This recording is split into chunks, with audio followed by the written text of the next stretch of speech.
With so much content whizzing around out there, there's only one storytelling platform that helps you keep calm and stay informed and inspired: Flipboard. Flipboard curates the world's stories so you can be smarter in your work, life, and play.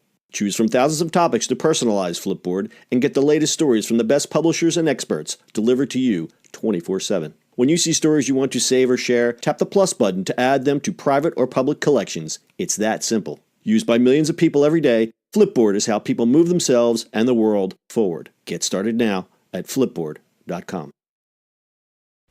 It's the E-Commerce Minute, your daily dose of e-commerce, tech, and retail news, with your hosts Bart Mraz and John Suter. The E-Commerce Minute is a production of Sumo Heavy, a digital commerce consulting firm in Brooklyn, New York, and Philadelphia. Find us on the web at sumoheavy.com. It's the E-Commerce Minute, episode 247. In today's episode, Google to invest $550 million into Chinese e-commerce giant JD.com.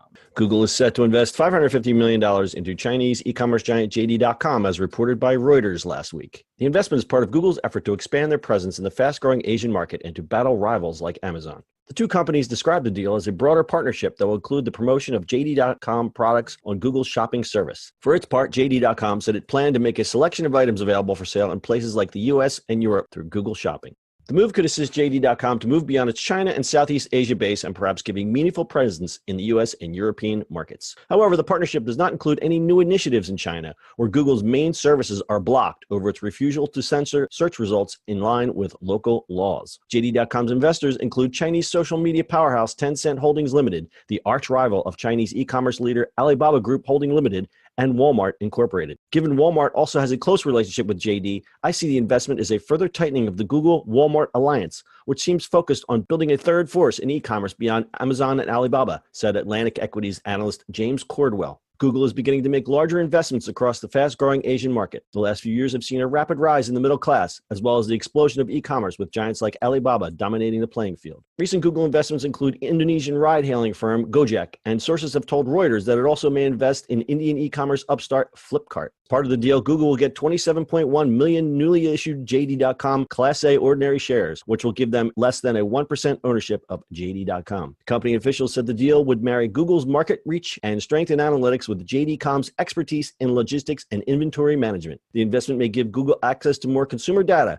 which can be used to boost usage of Google Shopping, said Morningstar analyst Ali Morgarbi. Wow, that's fun. I think there's a lot at play here. I just think it is like, Google is looking at it as like, hey, let's become another big player and copy everybody. That's kind of what I was going to say. It's right. They haven't shunned e-commerce or ignored it. They've had Google Shopping for a while. It's kind of like this thing that it's there, but no one really talks about. When's the last time you bought anything from Google Shopping? I actually used it yesterday because I was working on this article and I tried it out. It's a nice aggregator, but it's nothing pretty to look at. It's very utilitarian and it does what it needs to do. But it's, if you want to save a little time, you can use it, and there's nice filtering. But I think what this is doing is it's showing that Google wants to have a broader impact and reach than just a search page for e-commerce. Yeah, they do.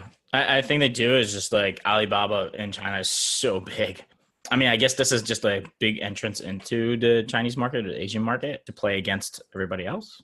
So what I've read is that the Whole Foods acquisition by Amazon was kind of a wake-up call to everybody in e-commerce, including Google, because now all of a sudden it's like Amazon is like taking over these giant spaces and Google's kind of sitting on the sidelines.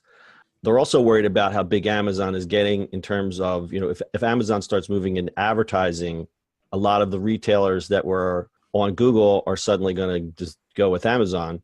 So Amazon is already in advertising. You can advertise inside of Amazon already. So it will push through that. Yeah, that's what I'm saying. And they're fearing that it's going to get bigger. And what's Google's biggest moneymaker? It's the advertising. Yeah, that's all they make their money on. So the other scenario is that because you can't access Google in China because of their strict laws, and Google won't back down. But the feeling is that they slide in there and try to, play nice with China, and hopefully that maybe some of that restriction will be lifted. And it's also an analytics play, because JD has this incredible infrastructure. Like, they have a warehouse that can fulfill 200,000 orders in one day from one facility with 4 human workers. It's all. Yeah, I mean, Amazon and Google are going to try to battle out all the time. I mean, they're both playing the cloud game. They're both playing the e-commerce game. They're going to just keep on slugging it out at each other. So for retailers, partnering with Google on shopping gives them visibility, consumer convenience, and for Google, the shopping services is pretty much critical at having them win back the product searches from Amazon and helping them stay relevant in the voice, in the voice space, which we've talked a lot about. So this is going to be real interesting. It's a big move. I mean, $550 million seems like a ton of money, but not when you're playing at this scale. So, not for them. yeah, I mean, $550 million got them less than 1% of a share of JD. So, yeah, but yeah, it's a foot in the door, and we'll see if that door opens up, and we'll see what happens with Google. Got anything else, Bart? No, that's it. All right, that's your e-commerce minute for today. We'll see you on the internet tomorrow. That's it for today's show. If you like the show, do us a favor and subscribe, or leave us a review on iTunes. And don't forget, you can now listen to the e-commerce minute on your Amazon device. Just add e-commerce minute to your flash briefing. And finally, if you have a comment or suggestion, or just want to say hi, find us on social media at Sumo Heavy.